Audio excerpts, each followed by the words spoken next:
Salut les amis, ici Shadow pour une nouvelle vidéo. Et donc aujourd'hui la vidéo qu'on va faire est un petit peu particulière pour moi étant donné que c'est pas quelque chose que je fais d'habitude, mais on va parler d'un magazine officiel Lego, donc le Star Wars numéro 12 qui contient donc en tant que surprise la Clay. Et donc vous vous en doutez, c'est pas quelque chose que je fais, c'est la première fois que je le fais en fait sur la chaîne. C'est la première fois que j'achète un magazine officiel Lego, je pense, oui, de mes souvenirs, oui. Enfin, en tous les cas, ce format-là, c'est clair. Et donc, pourquoi celui-ci en particulier? Parce qu'il contient la clé. Et oh là là, donc la clé, c'est un monstre, un des trois monstres de l'arène de Geonosis dans l'épisode 2, dans une des scènes finales du film. Épisode 2 que j'aime beaucoup personnellement, malgré tout. J'ai toujours été plus nouvelle trilogie parce que j'ai grandi avec ça, et donc forcément ça aide. Mais voilà, et en fait, si vous voulez, moi la clé, ça remonte à super loin en fait. Mon envie d'avoir une figurine à clé en Lego, vu qu'en fait ça remonte à 14 ans maintenant, avec donc le magazine Lego d'époque qu'on recevait gratuitement dans notre boîte aux lettres à l'époque. Donc ça c'est celui de novembre-décembre 2002 qui contenait d'ailleurs un petit cadeau, je crois que c'est la seule fois que c'est arrivé, c'était le Vahi, donc le masque du temps de Bionicle en version orange, il était livré avec. Je m'en souviendrai toujours, j'étais genre oh mon dieu, il nous file un masque et en plus c'est un masque super cool quoi. Et surtout qu'en plus à l'époque on savait pas enfin, on savait pas exactement ce que c'était quoi le masque, vu qu'en décembre 2002 on n'était pas spécialement au courant que Tahu allait utiliser le masque contre les Borcal ou quoi que ce soit. Mais on n'est pas conscient, enfin c'est pas exactement ça que je vais vous montrer, c'est plutôt ceci, donc cette double page qui montre, donc, alors je sais plus comment il s'appelle, hein. Là je vous avouerai qu'il y a l'espèce de félin avec plein de pics sur le dos là. Là on a la clay, et donc on a l'espèce de rhinocéros à trois cornes. Alors je sais pas si ils ont mis les noms ou pas, parce que il y a une interview avec les designers en fait. Non, ils ont pas l'air d'avoir mis les noms. Je vous avouerai que j'ai juste retenu la clé parce que c'était mon monstre préféré perso. Mais oui, donc l'envie d'avoir une figurine à clé en Lego remonte à ça quoi. Et donc je me suis dit que ce serait sympa de vous en parler directement. Donc on va commencer par ouvrir le magazine. Et alors donc le Killer m'a donné à peu près la marche à suivre. Apparemment c'est d'abord je construis la figurine et ensuite on parle du magazine ensemble. Oh c'est cool ça, c'est des petits sachets, je savais pas qu'ils étaient refermables et tout. Moi qui pensais que j'aurais besoin de les ouvrir via... Comment dire? Via le... Mince... directement en coupant le sachet. Donc on a les instructions là. Donc c'est la page centrale du magazine, la double page centrale. Et donc ça c'est super cool par contre parce que je me dis si j'ai envie de conserver le packaging. Et donc apparemment c'est une grosse surprise hein, pour le magazine Star Wars. Donc je sais pas du tout. Alors je me souviens juste des 2 ou 3 premières surprises. Il y avait genre un X-Wing sûrement dans les premiers. Il y avait aussi un... Ça je m'en souviens par contre, il y avait le... Mince, comment il s'appelle le Slave One de Django, pas de Boba, de Django en bleu donc. Donc on va commencer et je vais faire un focus avec ces deux pièces là. Et vous voyez, pour une fois vous avez même les instructions dans les yeux, ce que je fais très rarement. Je crois que je l'ai jamais fait d'ailleurs jusqu'à présent. On prend déjà ne serait-ce que ça, je pense que c'est des pièces qui sont relativement rares. J'espère que vous n'entendez pas trop la pluie derrière. Hop. Hop là, voilà. Donc en beige, ça... Oh aussi ça doit être vieux, je m'en souviens peut-être dans un vieux set créateur avec des tirets, enfin des dinosaures en général. Et donc on met ça comme ça, c'est original ça. Une fois qu'on a fait ça, on retourne et on vient prendre une pièce comme ceci.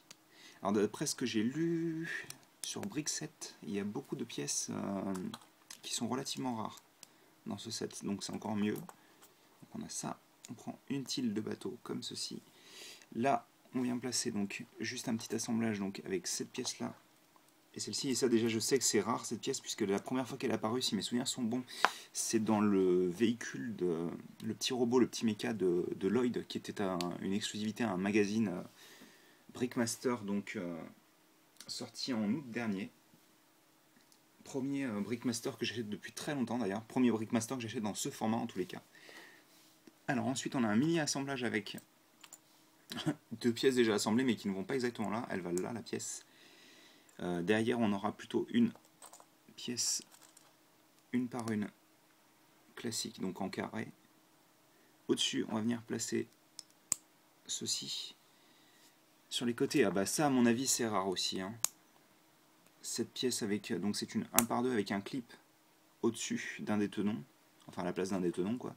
Et en versable comme ça doit être vachement rare. Ça m'étonnerait pas que ce soit apparu dans un... Comment dire, dans un des modulars. Donc une fois qu'on a fait ça, on vient l'accrocher ici.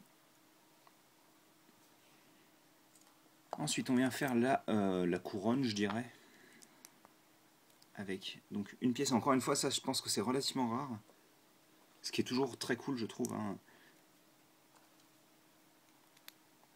On fait ça. Ça, on vient le placer ici. Et on n'oublie pas, vu que je l'ai oublié moi, les petites pièces transparentes pour l'étape d'avant. Donc pour représenter les yeux, donc forcément à cette échelle-là, c'est pas simple. Et donc on va faire un bon petit x6 parce que je suis sûr que vous aimez ça. Donc on va prendre, il est plutôt simple hein, le x6. On va prendre ces 4 pièces et on va pas se gourer. Donc la partie de grande taille, elle va aller sur le corps directement. Donc on a ça, on le fait x6. Donc j'ai l'impression qu'il n'y aura pas de pièces supplémentaires.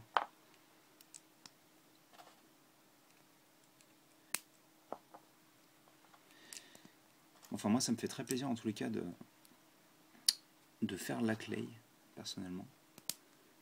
Bon, après c'est sûr que c'est pas quelque chose de parfait, mais je pense qu'on peut pas se plaindre sur un magazine qui m'a coûté normalement 4,95, ce qui est plutôt peu cher en fait, hein. C'est le tarif d'un polybag à peu près.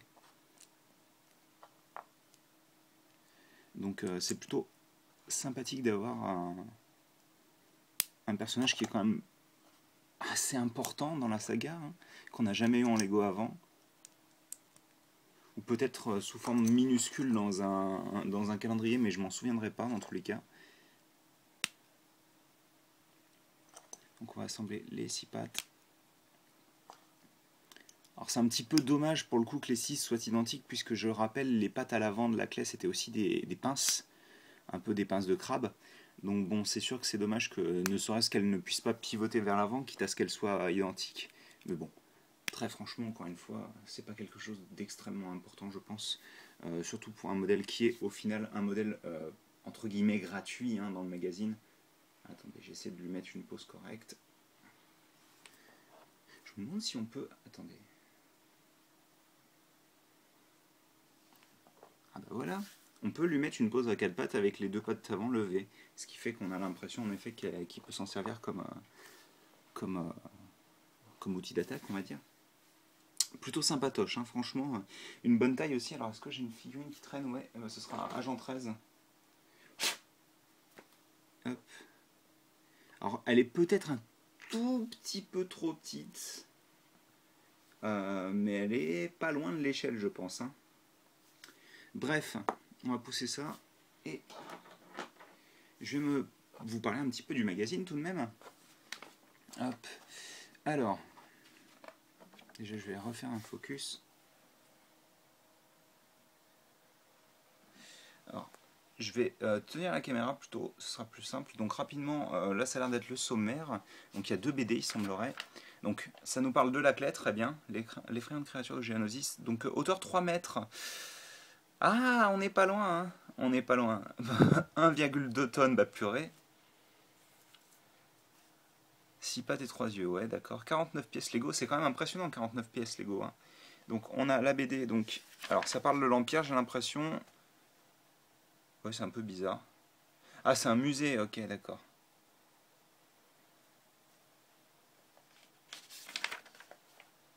Voilà. Quelles sont les différences originelles, copies? Ah oui, d'accord, c'est un jeu des 7 différences. Hop, donc on continue la BD. Alors ça a l'air d'être la même. Voilà, c'est la fin de la première BD. Donc on peut revoir le... Alors ça c'est le Hellfire récent. Hein. Il y en a eu un plus vieux personnellement que je possédais avec des vrais vrais chenilles qui roulaient pas du tout d'ailleurs. Hein. C'était genre le disque central qui roulait, je crois. Ah non, non, même pas, le disque central ne roulait pas, enfin il y avait trop de friction. Alors ça a l'air d'être un poster de la menace fantôme, ce qui est plutôt cool. Donc qui se double comme nos instructions. même si la menace fantôme, j'aurais préféré limiter un poster de l'épisode 2 plutôt, mais ils l'ont peut-être fourni avant. Donc l'empereur, donc sous forme de Palpatine et sous forme d'empereur avec les éclairs de force.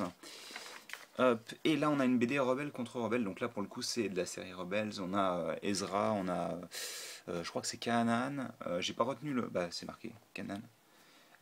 J'ai plus son nom alors que c'est mon personnage favori, mais bon, et j'ai pas regardé la série mais j'aime beaucoup son design, pas en Lego mais en personnage, elle est plutôt cool.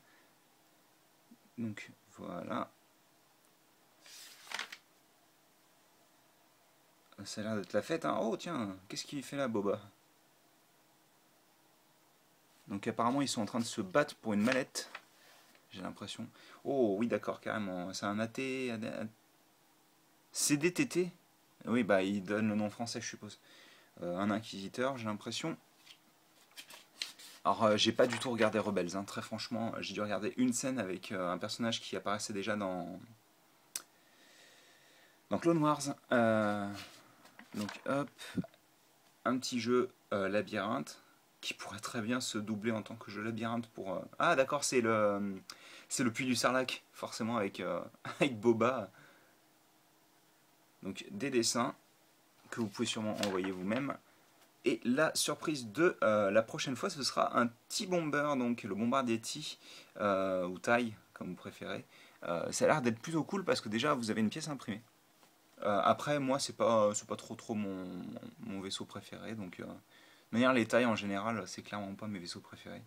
Mais en tous les cas, par contre, donc les solutions, je vais peut-être pas rester là-dessus quand même. Mais c'est plutôt cool. Donc en juillet, il n'y a pas de date exacte. Mais voilà, ce sera pour ce sera pour juillet ce magazine-là. Moi, je le prendrai sûrement pas. Par contre, je regarderai s'il y a des vieilles surprises qui m'intéressent. Donc un magazine Spider-Man sûrement édité par les mêmes personnes, l'Euro 2016. Et donc voici pour le numéro 12 du magazine Star Wars. Ça fait 12 minutes qu'on parle, ça me semble déjà pas trop mal. Je vais mettre la clé juste à côté, ou même dessus d'ailleurs, on va faire ça comme ça. On va faire un joli plan final. Bah écoutez, j'espère que vous avez apprécié cette petite vidéo avec l'historique de pourquoi je l'ai acheté. Et nous, on se retrouve très bientôt, puisque je n'ai pas acheté un magazine, mais deux. Allez, à plus.